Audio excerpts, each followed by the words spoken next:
to march off the guard.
Take post.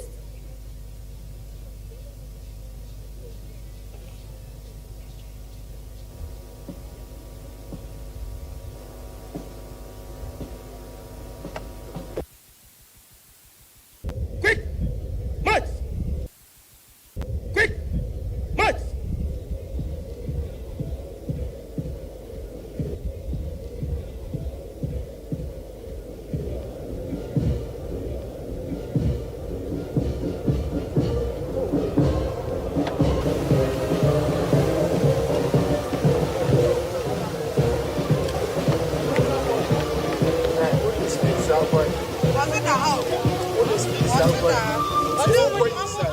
And this is the final State of the Nation address for the President Nana Addo Akufo-Addo. This accordance with Article 67 of the 1992 Constitution that says that the President leads us to the final inauguration day, which is on the 7th, concerning the elections and the transition and the handing over comes to an end, and then we move a full swing into the governance aspect.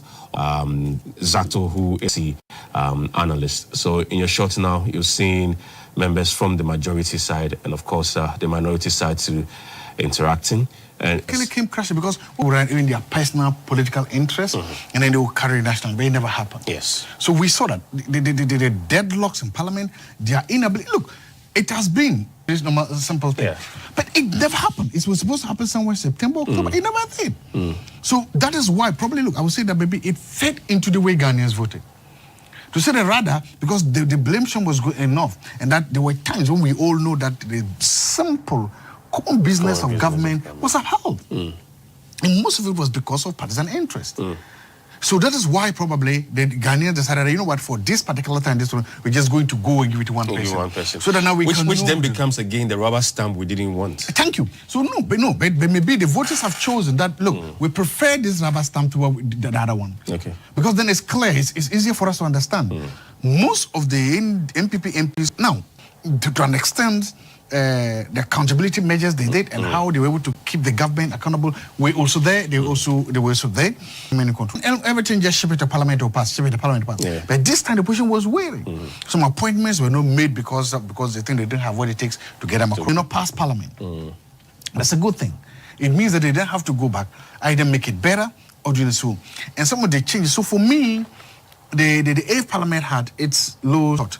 Our expectations were not met. Okay, all right. One other interesting thing about the 8th Parliament is when we saw the change in leadership, both sides. At the NDC, Honorable Haruna and then Mutaka, together with the others, actually changed. And then we had Dr. Atufo-Addo coming in, Kwame Boja coming in, Akufo-Addo also coming in. For the NPP side, we saw Frank Prez also coming in, and others. These changes, we're looking at these both sides. First of all, for the NDC, we saw those changes. Look at what your team could play so bad. By the end of the day, they win, and you're like, it has been achieved. Because at the end of the day, then gains as it was a success. But even in and of itself, it was also about loyalties. In the NDC, whether you like it or not. It is a... We're seeing the chief... That's a hug. United Vanderpoy, and then very beautiful conversation that they are having in there, exchanging pleasantries. So this is the Chamber of Parliament. And like I stated earlier, in your shots, you're seeing the Chief of Staff, Madam Fremont Sofari. You're also seeing the wife of the Vice President, Nadia Semira Baomia. And then you're seeing the First Lady, Mrs. Rebecca Akufo-Addo. And on your shots there is First Lady, and then the wife of the Vice President, and then the Chief of Staff too. And again, in your shots, moving at just at the other Parliament. And then, interestingly, Henry Korte, too, who's the Interior Minister, is also not coming back to Parliament because he lost his seat. Nilante did not actually contest this time around, but Henry Korte did contest, and that's I also not the Central. I also did Central, and he leadership. Yes. There. So you saw that part of it was that at that time we was explained there was a very simple argument that it is going to be about the economy. Let's bring the economy to the forefront. So that was the argument that was sold. But there was an argument that it was a power struggle. It was almost like a code within there. It was about loyalties. Because it was agreed that the Honorable Muntaka and Honorable just were not loyal enough to President Mahama. And that they also used to build their power to succeed. You had these dynamics going on. So if both the national chairman and the presidential candidate thinks that you, the minority leader then, you were being too powerful, you were not loyal to them, then it looks like a curbing their wings and freedom from flying. Okay. Before we come to the majority side in their leadership, we're also live on Much for doing their listening. We are live on Unique FM. 95.7, that's taking care of the Greater Accra region and some parts of the southern part of this country. On the shots now these are pictures of traditional leaders who are also present at the public gallery. So you have, that's Eli Afotiago, former member, still a member of the NDC though, and a traditional leader there representing the Ponkatawanso area there. So these are traditional leaders there in your shots at the public gallery, and all these people are present to listen to the President's final State of the Nation address, which he'll be delivering anytime soon.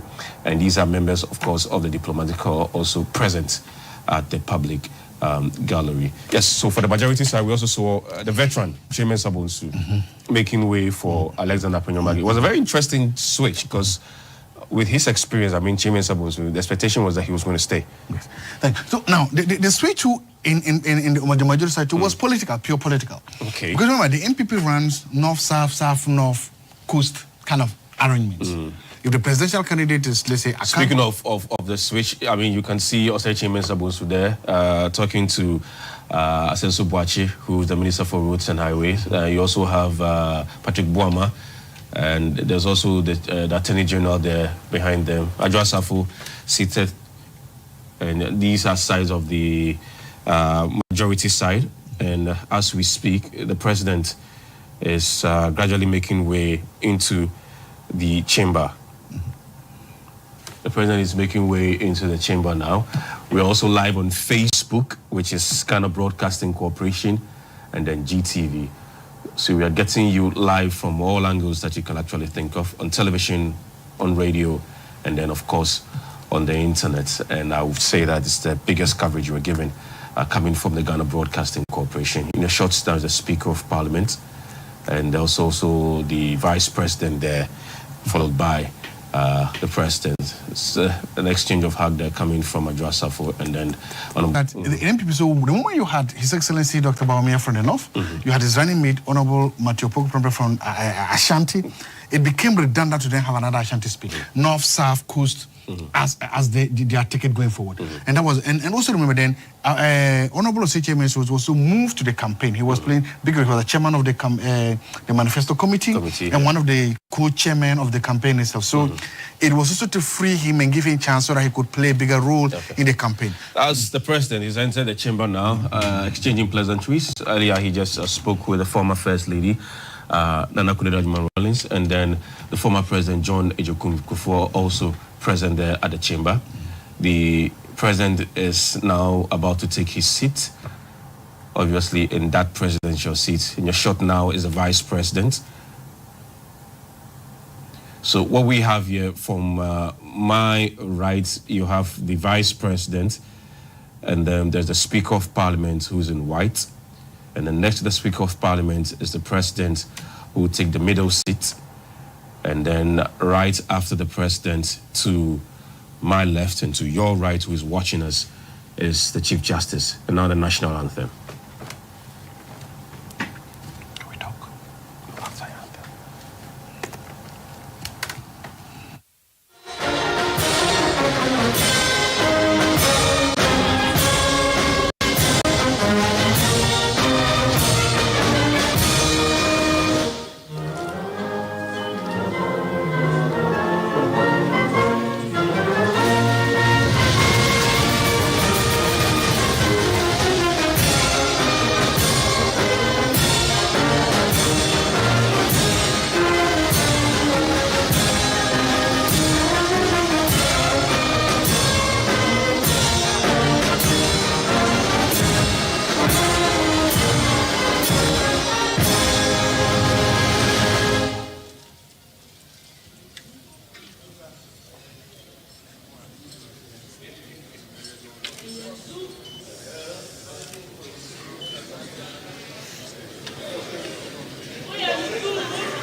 I want to warmly welcome His Excellency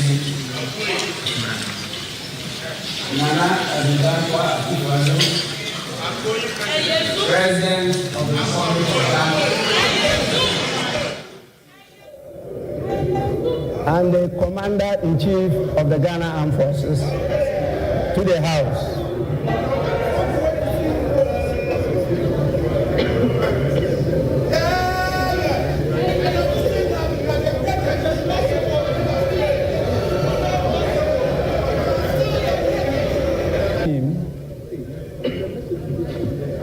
To perform a very important constitutional duty by His Excellency.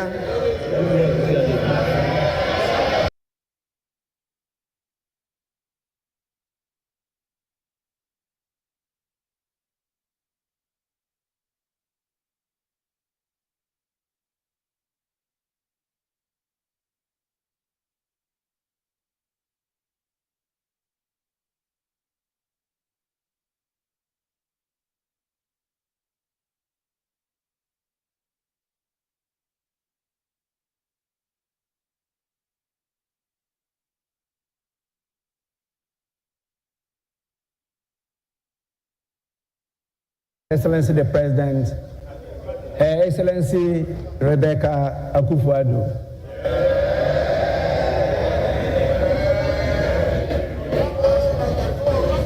I His Excellency the Vice President is with his better half, the spouse, Her Excellency Samira Baumia.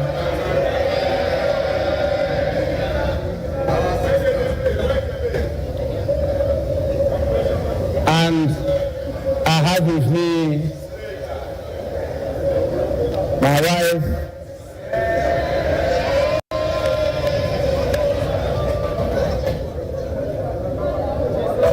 the Left Honorable Madam Alice Ajua Jonas.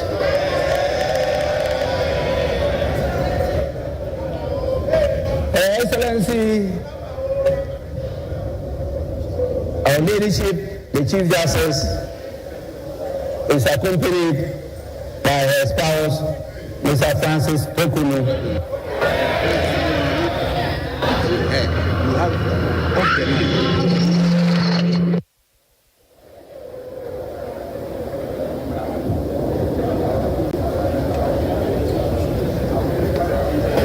We also have with us the Chief of Staff,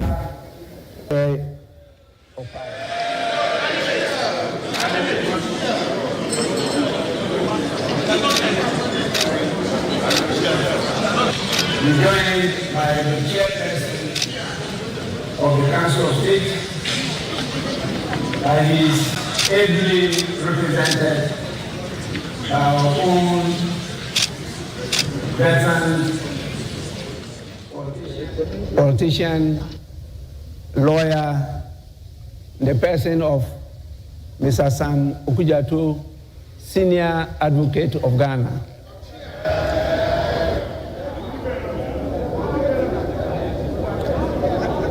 We have with us the evergreen former president,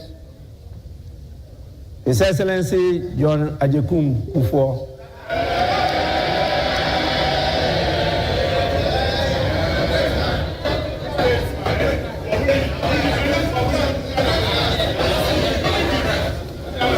It's very important on your behalf. He is always present anytime we have an important function in Parliament. And we are extremely grateful to you, Your Excellency. We also have another very important partner of us. She is always also ever present anytime we have an activity here. I'm referring to Her Excellency, the former First Lady, Nana Konadu Agyeman-Rawlings.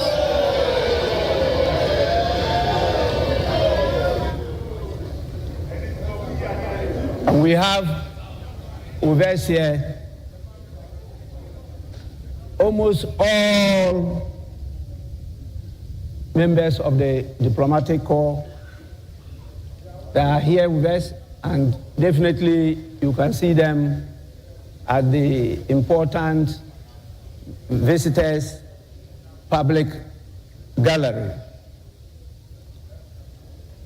The heads of the various security services are all here with us, and we have a number of chiefs and queen mothers present in this house.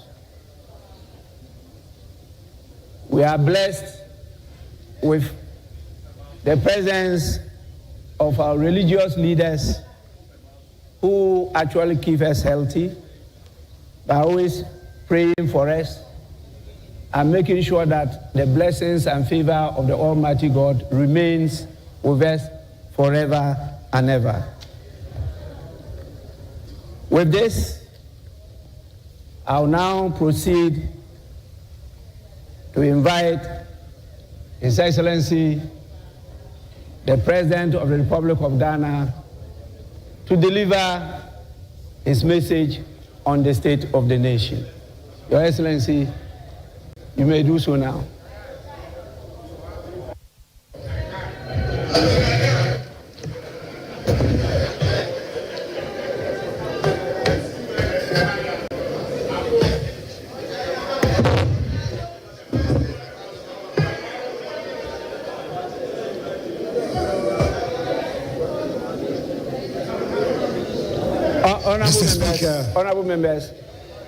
Honorable members, please.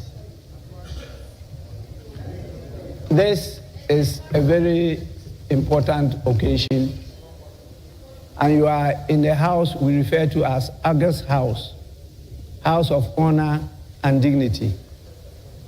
We expect nothing apart from honorable behavior from you, and please, let's listen to His Excellency in absolute silence.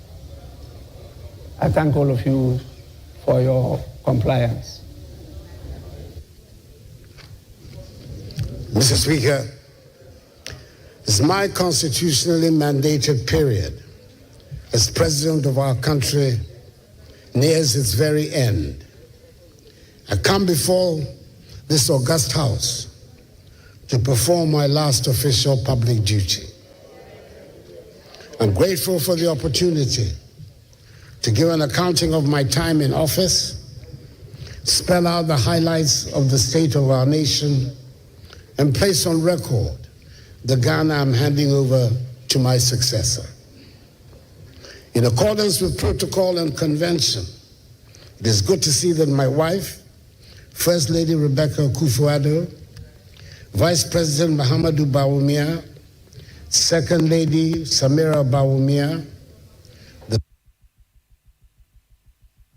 Joa Jonas Bagbin, Chief Justice Gertrude Tokunu and spouse, and Justices of the Supreme Court, the representative of the Chairperson, Mr. Sam Okujeto, and members of the Council of State, Chief of Staff at the Office of the President, the Honorable Akosua-Afrima Oseo Parry, and officials of the Presidency, Secretary to the Cabinet, Lieutenant General Thomas Opon-Pipra, the Inspector General of Police, Dr. George Akufo-Dampare, and the various service chiefs are all present.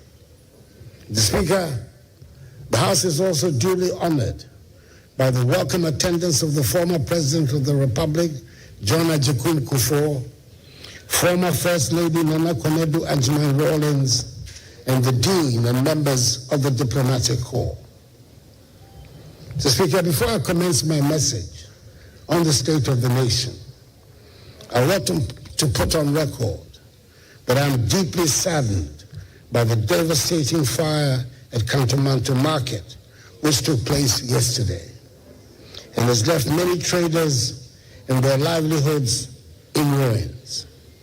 My thoughts and prayers are with those affected, and I extend heartfelt sympathies to the hard-working trade with relevant agencies to ascertain the causes of the fire and to provide the needed support. As a nation that is uniting compassion and solidarity to help those who have suffered losses, together we can extend a helping hand to our fellow Ghanaians in need during this challenging time. Mr. Speaker, it is important to state at the outset that serving the Ghanaian people as president has been the greatest honor of my life. It has been one of great challenges and even greater triumphs, one that has demanded every ounce of my energy, commitment, and love for our beloved country.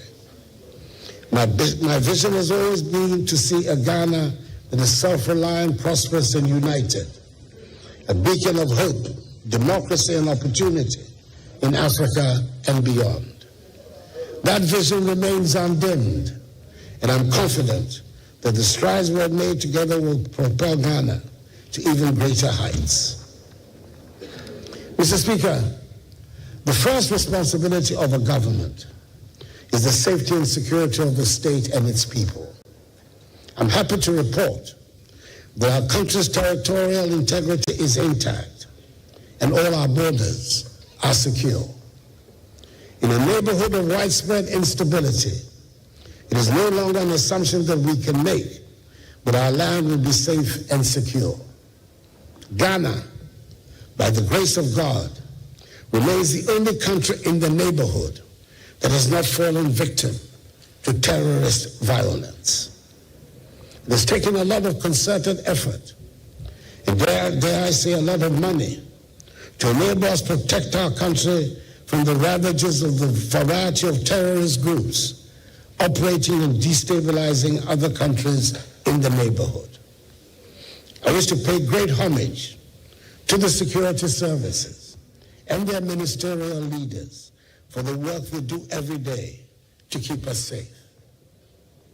Mr. Speaker, it gives me no great pleasure to state that an important and integral part of the fabric of our society and the hallmark of our traditions, chieftaincy, continues to be a source of insecurity and destabilization. Upon coming into office, we worked hard with considerable assistance from the Committee of Eminent Chiefs, Akufo-Addo, the Nairi, and the Yabonra, to bring finally a resolution to the conflict which had blighted the ancient kingdom of Gabon for many, many years. Bringing peace to Gabon remains one of the high watermarks of my time in office, and I had been so looking forward to counting it with pride as the top of the list in resolving chieftaincy disputes and conflicts. Unfortunately, the sad situation in Boko must necessarily dampen any enthusiasm about the resolution personally, that in spite of our best efforts, the Boko conflict remains unresolved. Boko is unhappily not the only area of chieftaincy conflict. And judging from the experience of other parts of the country, I will have to mark chieftaincy as a growing source of insecurity that will continue to require a lot of attention. It is clear that part of that process is the need to strengthen the capacities of the Ministry of Chieftaincy and Religious Affairs and the Peace Council, the two frontline institutions responsible for dealing with chieftaincy and other disputes.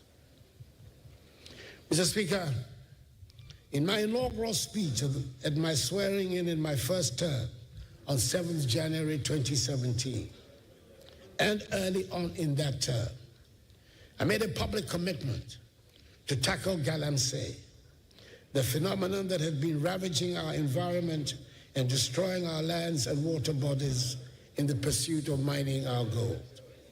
I knew and was very much aware that fighting galamsey was not a universally popular position for a president to take. But I felt strongly enough about the need to protect our environment to say I was prepared to put my presidency on the line in the defense of our lands and water bodies. And indeed, Mr. Speaker, the fight against galamsey led directly to the loss by my party of several parliamentary seats in the 2020 elections. And to the makeup of this, welcome the many loud converts to the fight against galamsey, that protects our lands and water bodies. I'm happy to be able to say that we have implemented some of the boldest and most progressive policies in the mining, forestry, and land sectors. As a result of these policies, we overtook South Africa as the leading producer of gold on the continent and have production to reach an unprecedented 4 million ounces last year. Not only have we revamped dormant mines like the Obuasi and Bibiani mine, construction of new mines in Ahafo by Newmont and Upper West by Azuma Resources. To add value to these volumes of minerals, we have constructed, through a public-private partnership, a 400-kilogram capacity gold refinery here in our country. We've also concluded discussions with the parent company of Ghana Manganese Company Limited for the construction of a 450 million United States dollars manganese refinery at Nsuta. Moreover, the establishment of the Ghana Integrated Aluminum Development Corporation and the Ghana Integrated Iron and Steel Development Corporation has laid the groundwork for the industrialization of many of our natural resources. These entities are expected to generate significant revenue, create jobs, and enhance the value addition of our natural wealth. Each of these initiatives was guided by the vision to harness Ghana's wealth for the benefit of her people, ensuring a legacy of sustainable development for future generations. We continue to work to increase the forest estate of our country. Under the Ghana Forest Plantation Strategy, some 121,000 hectares of degraded forests were cultivated between 2017 and 2023. And under the Green Ghana Project, over 52 million trees have been planted in just 4 years of its implementation. In 2023, Ghana became the second country in Africa and the third in the world to receive results-based payments from the World Bank Carbon Fund for reducing emissions. Under the Ghana Cocoa Red Plus program, we have also completed all the necessary steps under the voluntary partnership agreement with the European Union. And effective June this year, Ghana will become the first African country and the second globally to issue forest law enforcement, government, and trade licenses. If arguments still rage over what there is to show for the fight against galamsey and the effects of irresponsible mining, there can be no such arguments about the introduction of the free SHS and free TVET programs. Another policy that did not have universal approval when I sought to introduce it on coming into office. However, I believe this is one of the rare occasions on which we can use the word transformational without any danger of abusing the word. We have transformed education, and there can never be a reversal, of the fact that some 5.7 million young people have gained access to secondary education who would otherwise not have had the opportunity but for free SHS and free TVET. Indeed, my administration has also prioritized technical and vocational education and training, TVET, establishing 34 new TVET institutions and upgrading 62 existing ones to equip our youth with 21st century skills. Mr. Speaker, I'm proud that we were brave enough to have started the free SHS policy at the beginning of my first term and resisted the calls for a gradual introduction. I'm glad that we've removed from the Ghanaian mindset the belief that secondary school education is only for people from certain households and families. From 2020, when the first cohort of free senior high school candidates sat for the WACC, Ghana has consistently recorded over 50% of candidates scoring A1 to C6 in all 4 core subjects. This marks a stark improvement compared to the years prior, particularly the period when pass rates in core subjects were largely below 50%. This year's results, the 2024 results, have maintained the laudable trend from 2020. Indeed, only 51.6% of candidates achieved A1 to C6 in English in 2016, compared to a much higher 69.52% in 2024. For integrated science, the pass rate improved from 48.35% in 2016 to 58.77% in 2024.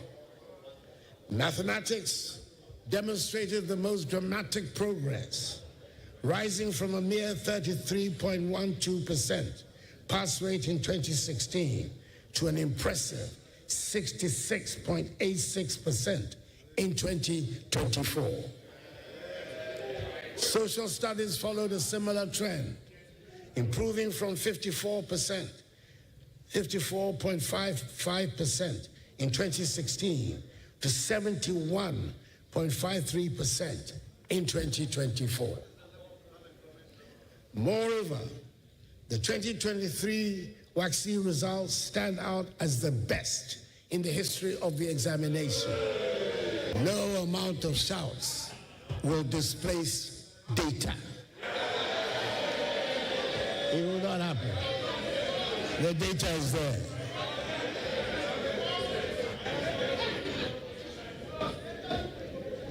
As the best in the history of the examination, with record-breaking performances across all core subjects. It is obvious then that our reforms have not only expanded access, but have also enhanced the quality of education. I am glad that we have led to where they properly belong, and that they will no longer be seen as the option for those who cannot make the top grade. We have embarked on the development of 20 STEM centers and 10 model STEM senior high schools across the nation, and also constructed 186 new science laboratories nationwide. The other day, I commissioned the Accra STEM Academy, which is destined to play a key role in the future of STEM education in our country. These institutions are designed to provide hands-on learning experiences with cutting-edge facilities. From coding to robotics, our students are being prepared for the demands of the 21st century. It has not been without challenges, but the results are evident. I'm delighted with the infrastructure transformation that has taken place on our school and university campuses. This was displayed in a dramatic fashion a few weeks ago when the Ministry of Education staged the simultaneous commissioning of 80 new educational facilities across the nation.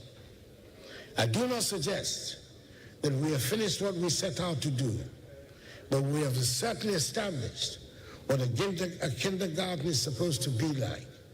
We've established what a primary school should be like. We've set standards for what constitutes a JHS. Science laboratories are now integral parts of junior and senior high schools, and computer tablets are available for all school children. Mr. Speaker, now we know and accept that a public school building can be painted in beautiful and attractive colors. Mr. Speaker, we have aimed to make the learning and teaching atmosphere a happy one for all school children and their teachers. We spend a lot of resources on education in the past 8 years, and I'm persuaded that it is money well spent, and the long-lasting benefits for our society will provide the justification for the expenditure. Mr. Speaker, it is impossible to make any meaningful accounting of my time in office without reference to the COVID pandemic. With the passage of time, it is easy to play down the extent of the catastrophe that brought our world to a thundering halt and brought wild animals to lounge on highways. Do we remember that airports around the world were closed, and some 2 years after the formal end of the pandemic, worldwide shipping and cargo freight have not returned to normal? Schools were closed around the world, and it took courage to reopen our schools. And there are parts of the world that have not yet made up for the closure of schools necessitated by the pandemic. Probably, Mr. Speaker, the most poignant aspect of those times was not the fear that gripped us all, but the fact that we were unable to hold hands or hug each other, and we could not have funerals for our dead. It is worth emphasizing the point that with the help of the Ghanaian people and the guidance of the Almighty, we managed the pandemic in our country to the admiration of the whole world. Indeed, during the COVID-19 pandemic, Ghana emerged as a leader in Africa, managing the crisis with a balanced approach that prioritized lives and livelihoods. We were among the first countries on the continent to secure vaccines and roll out a comprehensive vaccination program. The establishment of our own vaccine manufacturing facility under the supervision of the National Vaccine Institute, a body created by Act of Parliament, in our healthcare system. In the spirit of transparency and accountability, a parliamentary audit was conducted on the accounts relating to COVID-19 expenditures, reflecting my government's attachment to accountability and the effective stewardship of public resources during a time of crisis. However, the consequences of the COVID-19 upheavals on all aspects of our lives have gone way beyond what anyone could have imagined, and we're still dealing with the effects on the economy. But let me first deal briefly with the effects on the health sector.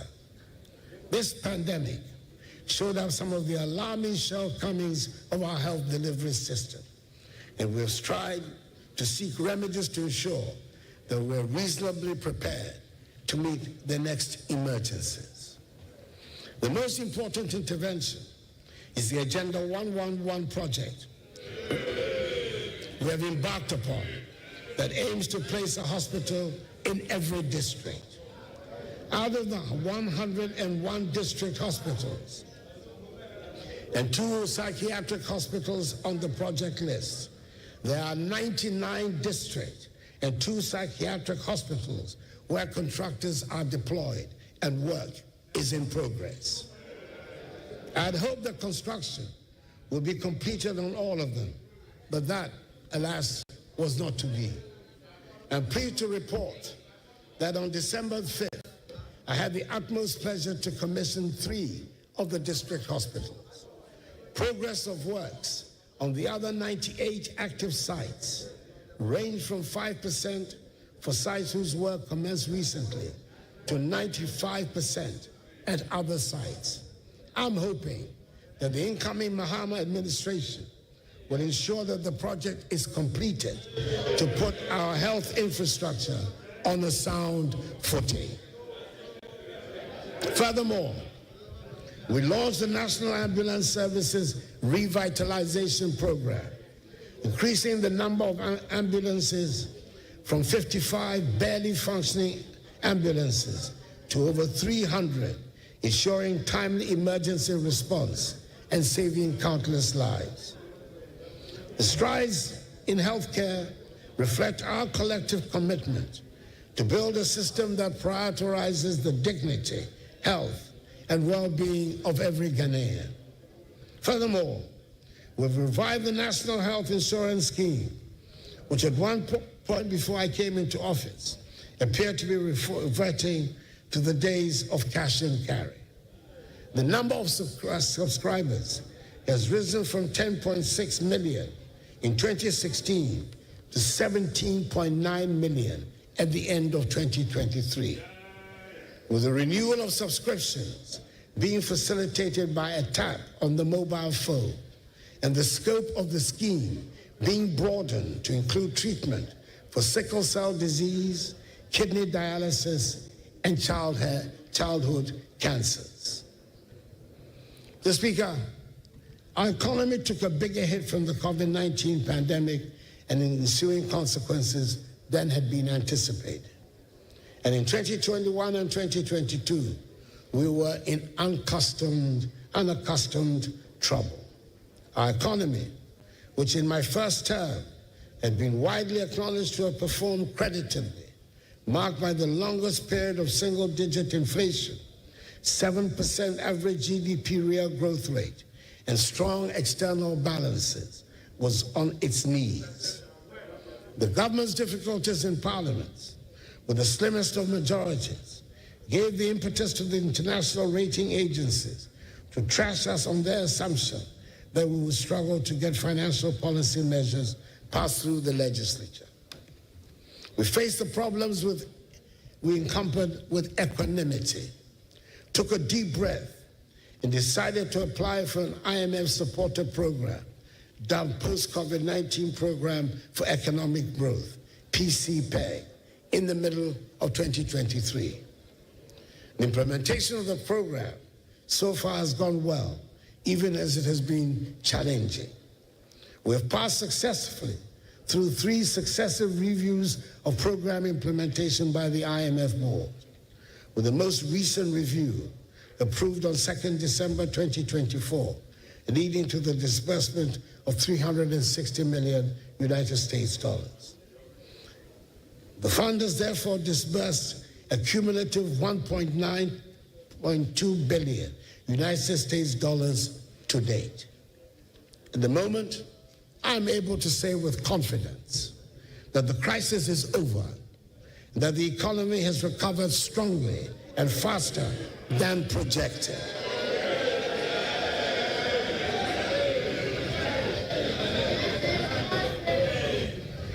In order for me to be able to make this assertion, I must make reference to the debt restructuring exercise. It affected many bondholders and was one of the most challenging decisions my administration had to undertake. It was not a choice made lightly, as we were acutely aware of the personal and financial hardships it would impose on individuals, families, and institutions across the country.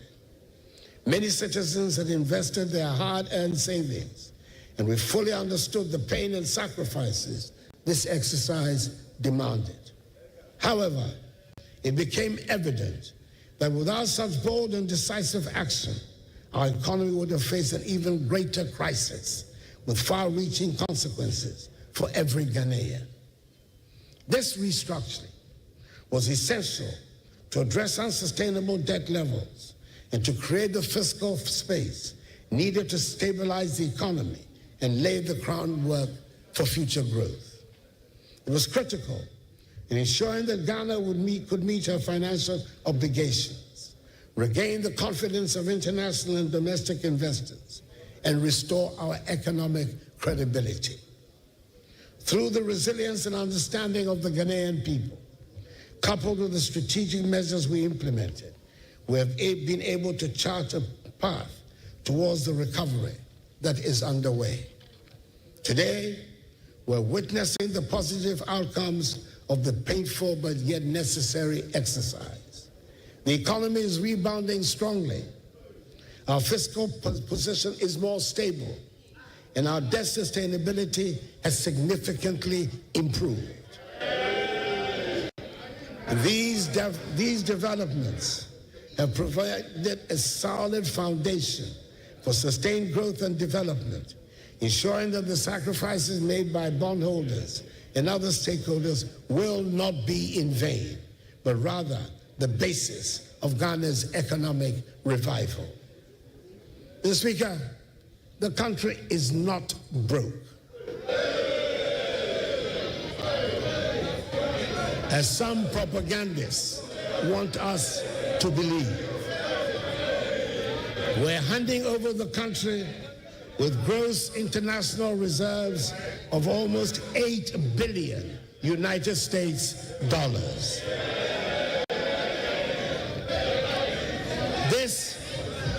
This is more than the $6.2 billion United States dollars of gross international reserves my administration inherited in 2017.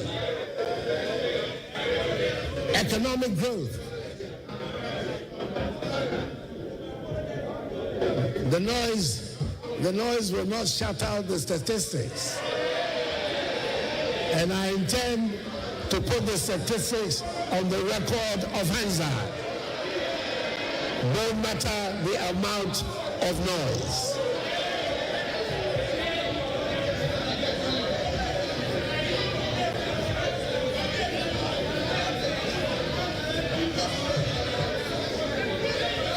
Mr. Speaker,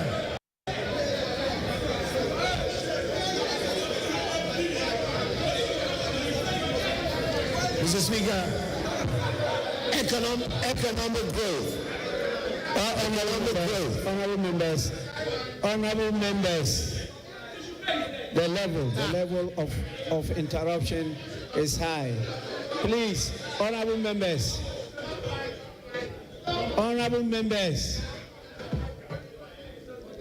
His Excellency the President is not out of order. Please.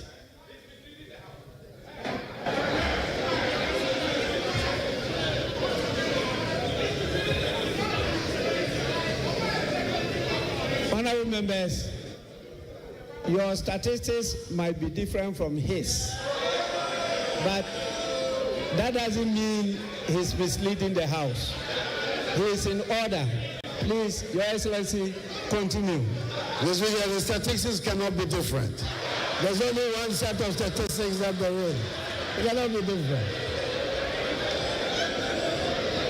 Your Excellency, truth is indivisible. Truth is indivisible. It's one and one only. Your Excellency, thank you very much. As an accomplished member of Parliament, you are out of order. Thank you, Mr. Speaker, economic growth has also returned to the pre-COVID trajectory with an impressive growth rate rising from 4.8% in the first quarter of 2024, 7% in the second quarter, and 7.2% in the third quarter. It is projected that this year's growth rate will be 6.3%, significantly higher than the 3.4% my administration inherited in 2017. The growth of the economy is further reflected in the growth of private sector credit. Private sector credit in nominal terms grew by 28.87% in October 2024, compared to the negative 7.5% growth recorded in the same comparative period of 2023. In real terms, growth in credit to the private sector improved to 5.5% compared to a contraction of 31.6% recorded in October 2023. It is further reinforced by improved external balances, with the current account balancing improving significantly to a surplus of 2.6% of GDP in the first 9 months of the year, compared to a deficit of 6.6% of GDP in 2016. In much the same way, the trade balance has improved and stands at a surplus of 3.85 billion United States dollars, compared with a deficit of 1.8 billion United States dollars in 2016. Headline inflation, which stood at 23% in November, is still very high, but this is coming down from 54% recorded in December 2022, following the effects of COVID-19 and other global economic pressures.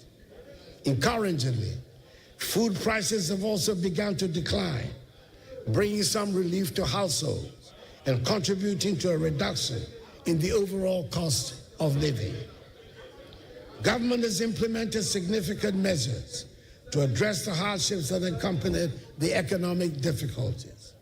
These include increased budgetary allocations towards the school feeding program, the capitation grant, the National Health Insurance Scheme, and the Livelihood Empowered Against Poverty program, LEAP. The stock of public and publicly guaranteed debt increased during the economic difficulties. However, the government is servicing its debts, honoring coupon payments for both domestic bonds and Euro bonds. Moreover, the debt levels are reducing, recording a significant reduction in the debt stock by 46.8 billion Ghana cedis to 761.0 billion Ghana cedis in October 2024, from 807.9 billion Ghana cedis in September 2024. The public debt to GDP ratio, therefore, reduced from 79.2% in September 2024 to 74.6% in October 2024. This is expected to reduce further to 55% of GDP in net present value terms, a level that restores Ghana's debt sustainability. It is hoped that the new government will continue with the policies being implemented. In January 2025, my government will honor coupon payments to our Eurobond holders amounting to $346 million United States dollars. We cannot that I want to give to the incoming finance minister. These achievements demonstrate our firm commitment to the policies, structural reforms, and program objectives and targets under the program. Let me at this juncture state unequivocally that the banking sector cleanup undertaken by my administration was an act of necessity, not of vendetta. It was a bold and decisive intervention to safeguard the strength and integrity of Ghana's financial system. The illegalities and irregularities perpetuated threatened the very foundation of our banking sector and jeopardized the hard-earned savings of millions of Ghanaians. Our actions ensure that not a single depositor lost their money, an unprecedented achievement in financial crisis management. Today, the results are there for all to see. A more robust, stable, and resilient banking sector capable of driving economic growth and supporting the aspirations of our people. It was a necessary decision to restore public confidence and secure the future of Ghana's financial sector. Speaker, my government recognized at the very outset that the fight against corruption required more than rhetoric. It demanded systemic, sustained, and strategic action. To this end, my government initiated a holistic program of legislative, administrative, financial, and technological reforms.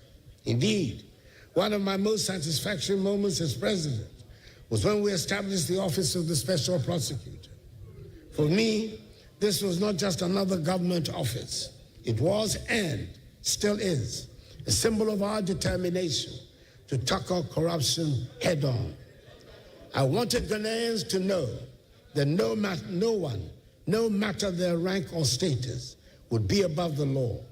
Its creation was initially met with considerable skepticism in some quarters, but I believe now that there's general consensus that has been an important contributor to our anti-corruption efforts.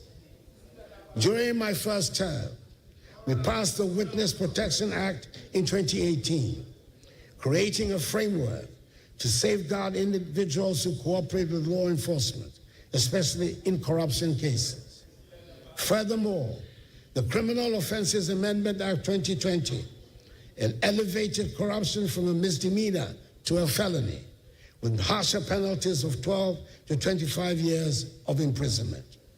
We also enacted key laws, such as the Fiscal Responsibility Act, the Revenue Administration Amendment Act, and the Anti-Money Laundering Act, all of which have strengthened our institutional framework to combat corruption and ensure accountability. We ensured that all allegations of corruption leveled against appointees, which generally dismiss them as unfounded. Budgetary support for accountability institutions has also witnessed SHRA's budget increased by 99%, Parliament's by 100%, the Office of the Attorney General by 162%, the Audit Service by 258%, and the police by 274%. These investments reflect my administration's commitment to empowering these institutions to discharge their mandates effectively, which means that the tools needed to exact accountability from all public office holders. Application of these tools, whilst respecting as it should due process and the rule of law, however, should pose no problem, no fears for any honest public office holder. I remember the early days of these reforms when skepticism abounded. People asked, will this really make a difference? Today, the numbers speak for themselves. The Auditor General's report for 2023 showed a reduction of 5.2 billion cedis in financial irregularities, a 32% drop from the previous year. I speak, you're not listening to me. You're not listening to me. I've just explained to you from the previous year. I just said so. Listen, open your ears and listen to me. Mr. Speaker, my government has undertaken impressive reforms to strengthen Ghana's judiciary, enhancing both capacity and accessibility. Key achievements include addressing court infrastructure challenges with the construction of 100 courthouses, 90 of which have been completed and are operational, making it the biggest single infrastructural intervention for the judiciary in our nation's history. The establishment of the Court of Appeal complex in Kumasi, along with 20 townhouses and a guest house for justices in the northern sector, now enables appeals from 11 regions to be handled locally, reducing delays in justice delivery. Additionally, the implementation of the e-justice system has digitized case management and streamlined processes, solidifying the judiciary's role as a bulwark of Ghana's democracy and development. Moreover, the Law House, a modern facility for the Office of the Attorney General, has now been completed. Mr. Speaker,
Let's have some order and let's continue with the business. Your Excellency, you may do so now. Thank you very much, Mr. Speaker. Apologize for that. Mr. Speaker, as I was saying, infrastructure development has been a cornerstone of this administration. The construction and rehabilitation of over 12,000 kilometers of roads have improved connectivity and reduced travel times. These projects have not only facilitated trade, but also enhanced access to essential services.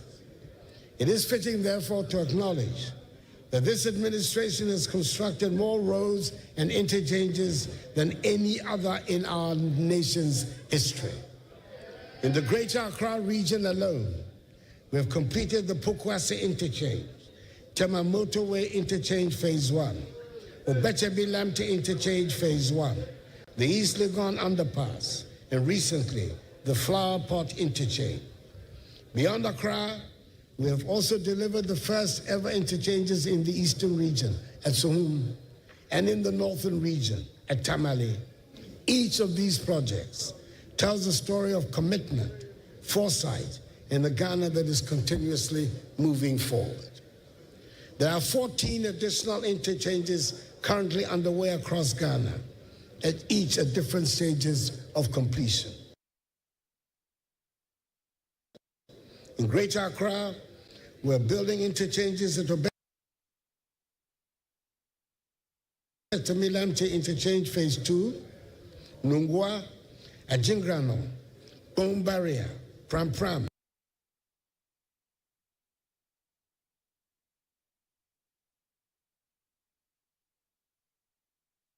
Dawenya, Savannah, and Tema Motorway Phase 2.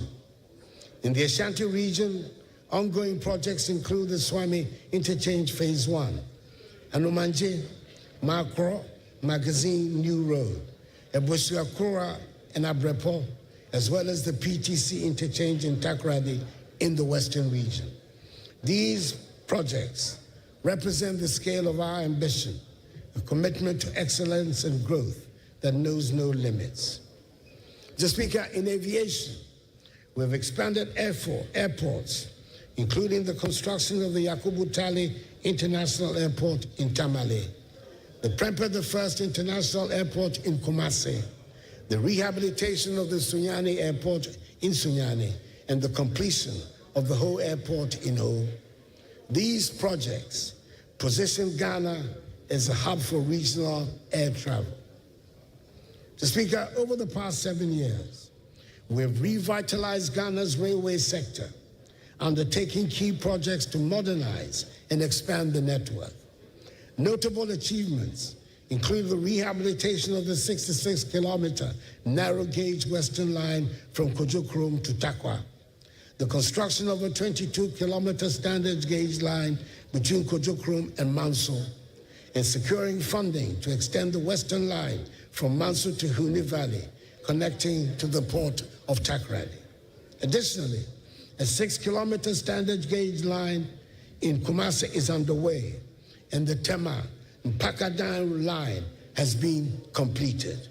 Progress of the Ghana-Burkina Faso Railway project further underscores efforts to enhance regional trade and integration. Just because we made some good strides in improving the housing sector. Over the period, we built 1,070 affordable houses and broke ground for an additional 800 in the Greater Accra region. We've also established the National Home Ownership Fund, which is delivering 534 homes in Tema Community 22. We delivered the 1,000 homes to the security services and are delivering 600 homes for public servants through the Bungalow Redevelopment Program. Mr. Speaker, the transport sector has also seen the deployment of electric buses in major cities, reducing carbon emissions and aligning with our climate change commitments. These advancements signal Ghana's commitment to building a sustainable transport infrastructure for the future. Behind every completed road and bridge is the story of lives transformed, farmers reaching markets, students accessing schools, and families connected. Mr. Speaker, my government has prioritized the modernization of Ghana's maritime infrastructure, with the Takoradi Harbor standing as a shining example of this commitment. The port has been transformed into a world-class facility, enhancing its capacity to meet the demands of modern trade and of the oil and gas industry. In November 2024, I commissioned the state-of-the-art oil and gas services to providers and other key players in the energy sector. Additionally, I launched a dry bulk terminal and the Atlantic Services Container Terminal, diversifying the port's capabilities and solidifying its role as a critical player in regional and international commerce. We have also begun the processes for the construction of another modern port at Kita.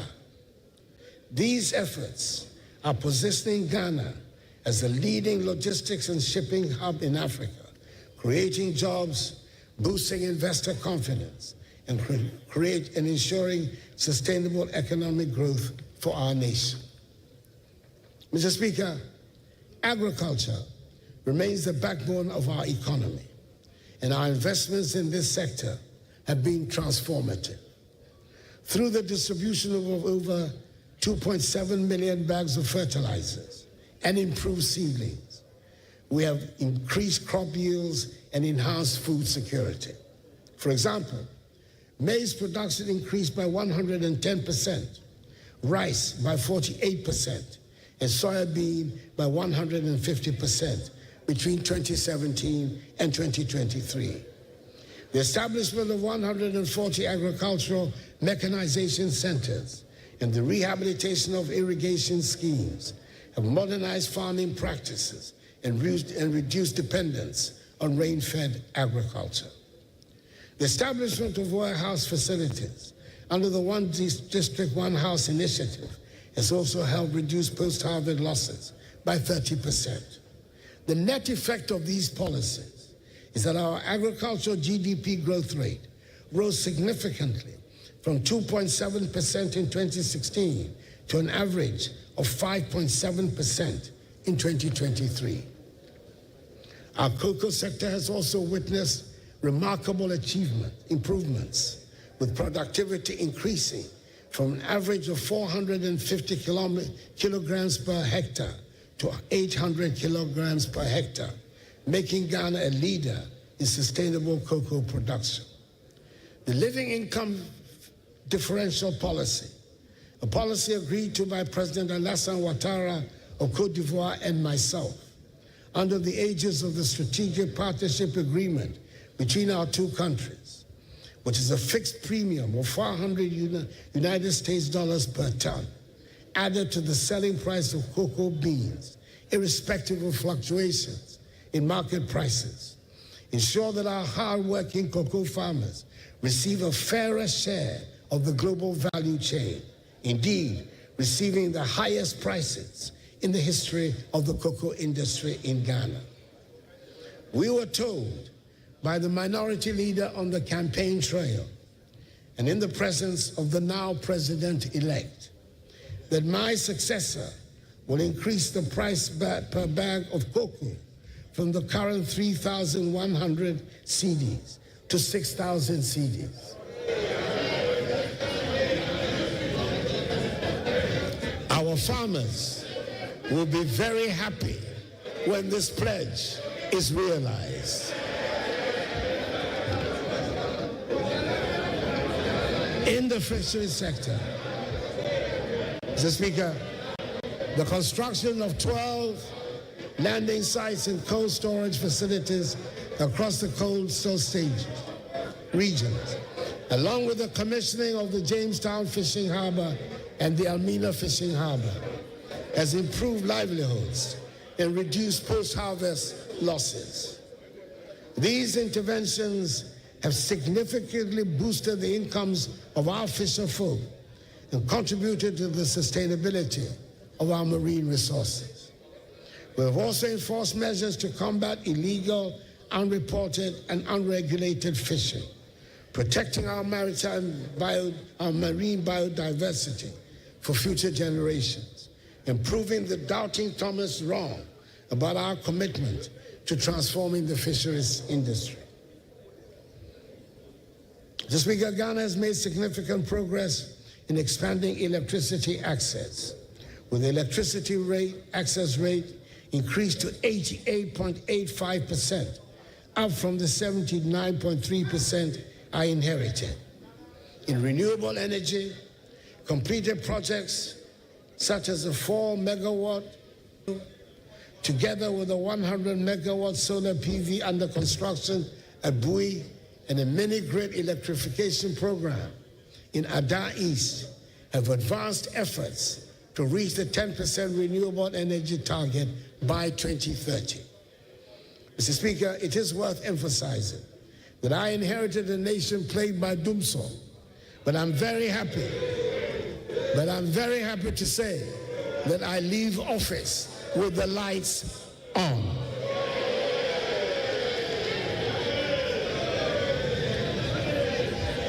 This achievement did not come without its challenges. When my administration assumed office, we inherited an energy sector legacy debt of $2.5 billion United States dollars. The Energy Sector Recovery Program, developed by government and the World Bank, projected that this debt would balloon to a staggering $12.5 billion United States dollars within 5 years if no decisive actions were taken. We knew that such a scenario would cripple the sector, undermine investor confidence, and plunge the nation back into darkness. Mr. Speaker, we got to work immediately. Through tough negotiations with independent power producers, prudent financial management, and targeted interventions, we've been able to stabilize the sector while keeping the lights on. I'm pleased to report that we've kept the energy sector legacy debt to $2.5 billion, the same level we inherited, and have averted the $12.5 billion debt scenario, despite the rising cost of energy production and the global economic challenges that have unfolded during my tenure. The energy sector has been truly transformed, and I'm leaving office confident that the foundations we have laid, notable milestones of my administration, has been the creation of 6 new regions. Western North, Ahafo, responded to decades of passionate advocacy by local communities for a governance structure that brings development closer to the people. Today, these regions stand as evidence of our commitment to equitable development, with enhanced access to public services, infrastructure, and economic opportunities for millions of Ghanaians. Additionally, my administration championed a bold vision for local governance by advocating for the election of Metropolitan, Municipal, and District Chief Executives, MMDCEs. Though the process was unfortunately aborted, I remain hopeful that in the not-too-distant future, this vision will become a reality. Such a reform would deepen democratic accountability and empower citizens to shape their local governance directly, ensuring that Ghana's democracy continues to grow stronger and more inclusive. Mr. Speaker, the youth are the heartbeat of our nation, and we have implemented programs to empower them. From the National Youth Authority reforms to sports infrastructure development, we've ensured that young Ghanaians have the tools and opportunities to thrive. The construction of some 150 AstroTurf pitches across the country and the rehabilitation of existing stadia have boosted Ghana's standing as a hub for international sports, including hosting successfully, despite all odds, the 2023 All-Africa Games. Creating an entrepreneurial climate has been a cornerstone of my administration's vision for empowering Ghana's youth. From the establishment of the National Entrepreneurship and Innovation Programs, NEIP, in 2017, with a $10 million United States dollar seed fund to the Transformative Greenhouse Estate Project and Entrepreneurship and Innovation Center in 2020. We've supported 15,000 startups, trained 250,000 young entrepreneurs, and created over 100,000 jobs. Initiatives being implemented by the Ghana Enterprises Agency, GEA, like the Ghana Economic Transformation Program, the Hubs Grant and Acceleration Program, CAP-BUS, U-START, and the Ghana Cares Obantapa Program, have further strengthened this vision, benefiting some 1.6 million Ghanaians and dispersing over 2 billion cedis in loans and grants. These efforts have sparked innovation, created jobs, and laid the foundation for a thriving entrepreneurial ecosystem, leaving a legacy of opportunity and growth. Mr. Speaker, in tourism, the year of return in 2019 and beyond the return initiatives attracted over 1.5 million visitors. These campaigns not only boosted our economy, but also strengthened ties with the African diaspora, positioning Ghana as a premier destination for cultural heritage and investment. The establishment of ecotourism sites and cultural heritage projects has further diversified our tourism offerings, attracting global attention.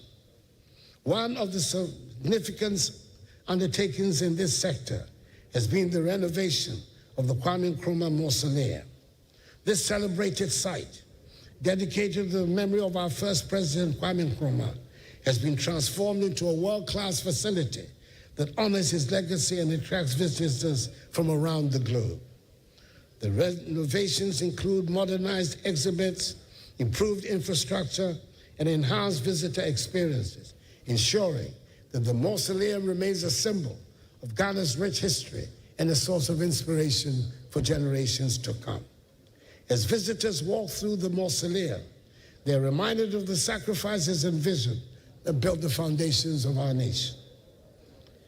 The Nationalism Park, which I recently commissioned, and which commemorates other important personalities in our independence struggle, like Nii Kwabena Boni, Usuala Tamanche, and the legendary 3X servicemen of the 1948 Christiansburg Crossroads shooting fame, Sergeant Ajete, Corporal Atipo, and Private Odate Lampe, has also been added to this development, as will be the proposed Heroes Park, whose sword I cut recently, and whose purpose will be to celebrate the legendary Big Six of UGCC fame and other great figures of our path to freedom.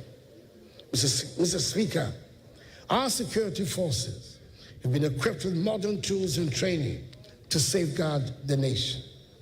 In Ezinlibo, in the Western region, the Barracks Regeneration Project, the equipping of the military and police, with the police receiving helicopters for the first time in our nation's history, the acquisition of advanced surveillance systems, and recruitment of over 10,000 police officers have enhanced our capability to combat threats and maintain peace. The successes of our anti-terrorism programs and cross-border security initiatives reflect our commitment to national and regional safety. In line with our commitment to aligning with international military norms and enhancing the authority of our top military officials, I'm pleased, as Commander-in-Chief of the Armed Forces, to announce the elevation of the Chief of the Defense Staff, CDS, to the rank of General, and the Chiefs of Staff, the Chiefs of Army Staff, Navy Staff, Air Force, and the Chief of Staff at the General Headquarters to the rank of Lieutenant General or its equivalent. These promotions, alongside our successes in anti-terrorism programs and cross-border security initiatives, position Ghana as a serious player in defense and bolster our international partnerships in peacekeeping and security. In communications, the digitization of public services, including the Ghana card, mobile money interoperability, and e-services, has transformed service delivery and improved transparency. These initiatives have positioned Ghana as a leader in digital transformation on the continent, with over 18 million Ghanaians enrolled in the National Identification System. The expansion of broadband connectivity to rural areas has bridged the digital divide, ensuring inclusive access to the opportunities of the digital economy. Every citizen's ability to engage with technology is a testament to our shared belief in progress and innovation.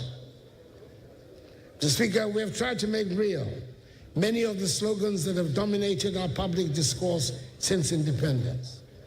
I'm proud to have approved visa is a logical next step to the African Continental Free Trade Area and the workings of the largest trading bloc. In order to state that under my leadership, Ghana has made significant strides in foreign policy, cementing our place as a respected voice on the African and global stage. It was during my tenure that Accra was unanimously chosen by the authority of heads of state and government of the African Union